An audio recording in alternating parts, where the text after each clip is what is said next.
Hey guys, a video on Netflix because I think it's about time this one starts to move up. I've had a first buy like somewhere around here that I bought into it, so I'm in the red now, but it's okay. We are on the weekly almost oversold. Last time this happened was in 2022. Before that it was in 2012, so it doesn't really happen often. Okay. Will Netflix disappear? I don't think so. Especially if this buyover of Warner Bros. Gets completed, yeah, it will be even more relevant. I saw that Spotify increased their monthly subscription price recently. Netflix can and probably will do that as well in the upcoming years or months. So their revenue will keep increasing also, especially if they get this deal done. Okay, they have to pay a lot for it first. So maybe we're not gonna straight go to all-time highs. It can always still do something like this, okay? But I'm not worried for the long term. Also, I watched The Rip yesterday. I think, yeah, movies on Netflix and series as well. Like sometimes it feels like it's rushed and not really great quality. I don't watch a lot of Netflix movies. Always had like this, do you say bias or like negative energy against it, I guess. But because I like Matt Damon and Ben Affleck, I watched it, and to me it was surprisingly good for a Netflix film. So if they start producing more and more quality movies, quality series, I'm not saying they don't have any, but there is also a lot of shit on it. If they can increase their quality a little bit more as well, then yeah, no one will mind paying a little bit more monthly, okay? But that's just my thoughts about, yeah, the app. We need to look at the chart here. From this high, ABC is how I label it. Crucially, we can see here volume is together with the oversold RSI, volume is declining. We're making lower lows on lower volume. That's good. Good in the sense that this might be a move that is ending, okay? Then you can clearly see here 1, 2, 3, 4, 5, or you can even count it as a 3 wave. It's okay. You can also count it as a 5 wave. Doesn't really matter. Then your B wave, okay? You have to finish it here.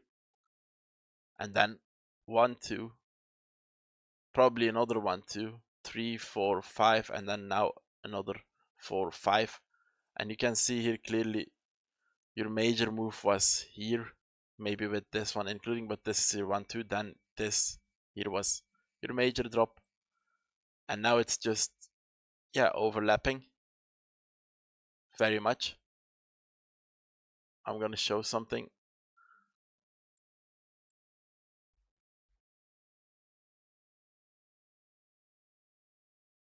This is what I have as my trading rules. Wait for clear 1, 2, setup, blah, blah. And then this drawing here. If you can see, yeah, following, for example, an A wave, a B wave, and then a C wave, where you want to see a 5 wave move down. If you see like a clear cooling off here, and you can count a 1, 2, 3, 4, then it's likely that this is the last sequence of 4 5s that's happening before we're gonna get a bounce at some point, okay? That's my opinion. This can, yeah, still grind down some more weeks, and I'm okay with that. What I want is I want to ride this to at least the midpoint. If I see a 5 wave move up, I'll just hold. But if I see it turns out to be a 3 wave move, then I might exit here because I know for sure this one will go back down. And I'll do this on my long-term portfolio because this will take weeks, okay, to play out, not just a few days. It will take weeks, and then it will take weeks to do one more leg down if we're gonna do it. But to me, this is looking like a 3 wave move.